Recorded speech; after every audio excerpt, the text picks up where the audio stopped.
Another important part is spermatogenesis. Spermatogenesis is the formation of sperm via meiosis division from ये spermatogonia जो अभी हम लोग पढ़ेंगे. इस प्रोसेस को हम लोग 74 डेज लेता है हमारा बॉडी बनाने को sperms. So first is spermatogonia, जिससे मतलब गैमिट मदर सेल बोल सकते हैं हम लोग. गैमिट मदर सेल वो होता है जिससे गैमिट बनेगा वाया मियोसिस. तो स्पर्मेटोगोनिया उसे हम लोग बोलते हैं स्पर्मेटोगोनिया. अभी spermatogonia are of two types, spermatogonia A and spermatogonia B. अब ये दो टाइप्स के क्यों है सर? देखो हमें पता है कि मिलियंस ऑफ स्पर्म बनता है. देखो एक इजैक्यूलेशन में 2 to 3 ml ऑफ सीमेन रहता है, and per ml of semen there is 200 to 300 ml of 200 to 300 million sperms per ml. Per ml it is 100 ml. तो हर एक इजैक्यूलेशन से कितना निकला? 200 to 300 मिलियन स्पर्म्स. तो इतने सारे स्पर्म बनाने के लिए इतने सारे स्पर्मेटोगोनिया भी तो होने चाहिए ना. तो इसीलिए स्पर्मेटोगोनियम को दो पार्ट में डिवाइड किया हम लोग ने. एक स्पर्मेटोगोनिया ए जो आगे जाके स्पर्म बनाएगा, और दूसरा spermatogonia B which forms spermatogonia A via continuous mitosis. ये बी कन्वर्ट होते जाएगा ए में, मतलब ए का नंबर बढ़ाएगा. दोनों का स्ट्रक्चर और ये सब सेम है, खाली ऐसा नाम बोलने के लिए स्पर्मेटोगोनिया ए और बी है, ताकि कुछ स्पर्मेटोगोनिया का खाली माइटोसिस से, यहाँ पे सिर्फ माइटोसिस होगा, माइटोसिस से खाली ए का नंबर बढ़ाते जाएगा, क्योंकि मिलियंस ऑफ स्पर्म बनाने हैं हर इजैक्यूलेशन के लिए. इसीलिए मिलियंस ऑफ स्पर्म बनाने के लिए ऐसा स्पर्मेटोगोनिया ए, मतलब स्टॉक खत्म नहीं होना चाहिए स्पर्मेटोगोनिया का, इसीलिए माइटोसिस से ये बनते रहेगा. फिर ये spermatogonia differentiates into primary spermatocyte. इसे हम लोग डिफरेंशिएट्स ना बोल के, अच्छा टर्म है इसके लिए, ग्रोथ, थोड़ा ग्रो करता है. सी ये ग्रोथ वाला पार्ट आ गया. दिस पार्ट ओवर हियर जो अभी हम लोग ने बोला ये मल्टीप्लिकेशन वाला पार्ट था. ये मल्टीप्लिकेशन वाला पार्ट था क्योंकि इसमें यहाँ पे मल्टीप्लाई हो रहा है नंबर ऑफ सेल्स. ये मल्टीप्लिकेशन वाला पार्ट ये फर्स्ट रहता है हमेशा. कोई भी स्पर्मेटोजेनेसिस हो या oogenesis हो, इसमें 3 पार्ट्स होते हैं. Gamete formation, multiplication, growth and maturation. ये सब जो डिवीजन है ये मैच्योरेशन डिवीजन है. So this region over here it is nothing but maturation phase. Maturation phase मतलब जिसमें स्पर्म एक्चुअली बन रहा है, क्योंकि मैच्योर हो रहा है, डिप्लॉइड से हैप्लॉइड सेल बन रहा है, एक मैच्योर काइंड ऑफ डिवीजन है. तो मैच्योरेशन फेज इसे बोलते हैं. एक मल्टीप्लिकेशन फेज होता है, सेकेंड ग्रोथ फेज होता है, थर्ड इज मैच्योरेशन फेज. ये तीनों फेज हमें oogenesis में भी देखने मिलेंगे. ओके, नाउ पहले तो ये डिफरेंशिएट हो गया प्राइमरी स्पर्मेटोसाइट्स में. Primary spermatocytes undergoes meiosis 1. ये याद रखो, कौन मियोसिस 1 करता है, कौन मियोसिस 2.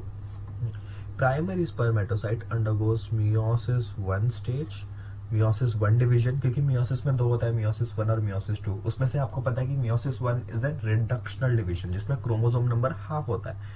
तो it undergoes reduction division. Reduction division जाने के बाद ये बनाता है सेकेंडरी स्पर्मेटोसाइट.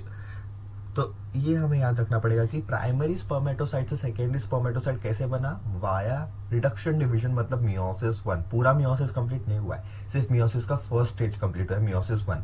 तो हमें पता है कि मियोसिस 1 के एंड में 2 डॉटर सेल्स बनते हैं, जो कि यहाँ पे हमें दिखाए गए 2 डॉटर सेल्स. देखो पहला आया था स्पर्मेटोगोनिया ओवर हियर. स्पर्मेटोगोनिया ने ग्रोथ किया, स्पर्मेटोगोनिया ने ग्रोथ करने के बाद थोड़ा सा ग्रोथ हुआ, यहाँ पे प्राइमरी स्पर्मेटोसाइट बन गया. प्राइमरी स्पर्मेटोसाइट मियोसिस 1 के कारण 2 डॉटर सेल्स में डिवाइड हुआ, क्योंकि मियोसिस 1 के एंड प्रोडक्ट कितने 2 डॉटर सेल्स होते हैं, non identical.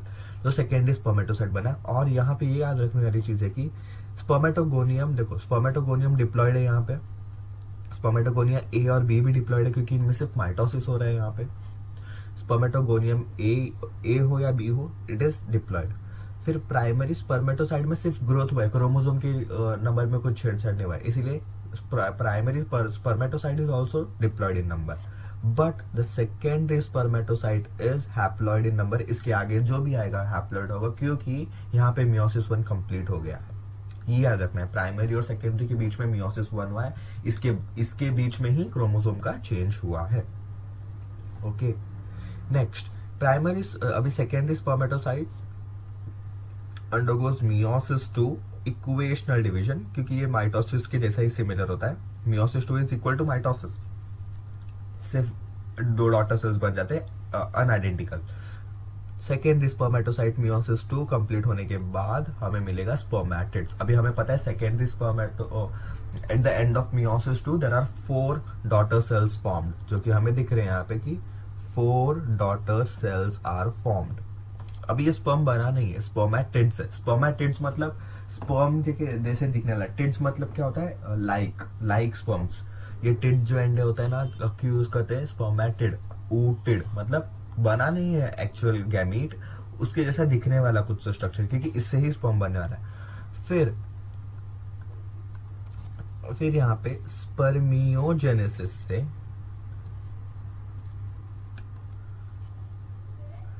Via spermiogenesis spermatids बनते हैं स्पर्मेटोजोआ, जिसे हम लोग स्पर्म भी बोलते हैं।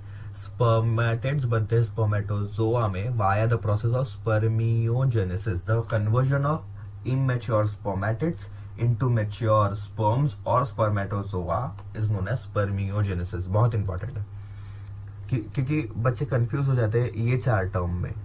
कौन से 4? ये 4 जो मैंने हाईलाइट किया अभी। पहला तो स्पर्मेटोजेनेसिस, फिर स्पर्मियोजेनेसिस, स्पर्मिएशन और सेमिनेशन। ये चारों में बच्चे कंफ्यूज हो जाते हैं, इसीलिए पहला देखो स्पर्मेटोजेनेसिस। ये स्पर्मेटोजेनेसिस क्या है? Formation of sperm from spermatogonia, ये हो गया। स्पर्मियोजेनेसिस क्या है? Formation of sperm from spermatids.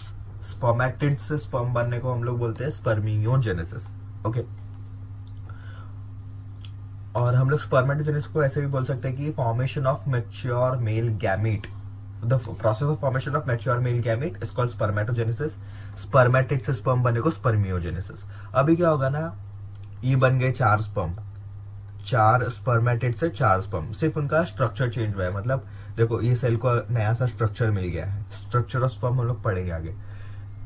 उसके बाद क्या होता है ना, ये sperms get embedded their heads into the Sertoli cells for nutrition, क्योंकि ये थोड़ा इमेच्योर स्पर्म होता है, स्पर्म इज जस्ट फॉर्म, तो इसे मैच्योरेशन चाहिए। तो क्या करेगा, ये अपना हेड जाके सर्टोली सेल्स में इंसर्ट कर देगा। हमें ये पता है कि ये सब कहानी कहाँ हो रही है, सेमिनिफरस ट्यूब्यूल में हो रही है ये सब कहानी।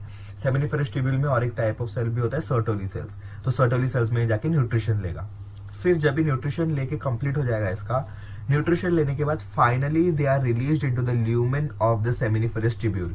तो सेमिनिफरस ट्यूब्यूल का ल्यूमेन है, उसमें रिलीज हो जाता है। This process is called the release of sperm into the seminiferous tubule is called spermiation. बहुत important, release of sperm into lumen of seminiferous tubule is called spermiation. फिर lumen of tubule से हमें पता है, sperm pathway हम लोगों ने पढ़ा है कि सेमिनिफरस ट्यूब्यूल के ल्यूमेन से और ट्यूबुलर रेक्टाई से जाएगा, ट्यूबुलर रेक्टाई से रेटेटेस्टिस, फिर वास्ट डिफरेंस ही हम लोग ने पढ़ा है। तो सेमिनिफरस ट्यूब्यूल उसके बाद डक्ट से हो के जब भी टेस्टिस को लीव करेगा, उस प्रोसेस को हम लोग बोलते हैं सेमिनेशन।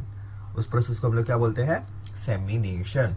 फिर जब भी मेल बॉडी पार्ट को वो लीव करेगा, when it leaves male body part and enters female male body part को लीव करना ही हम लोग बोल देते हैं ejaculation।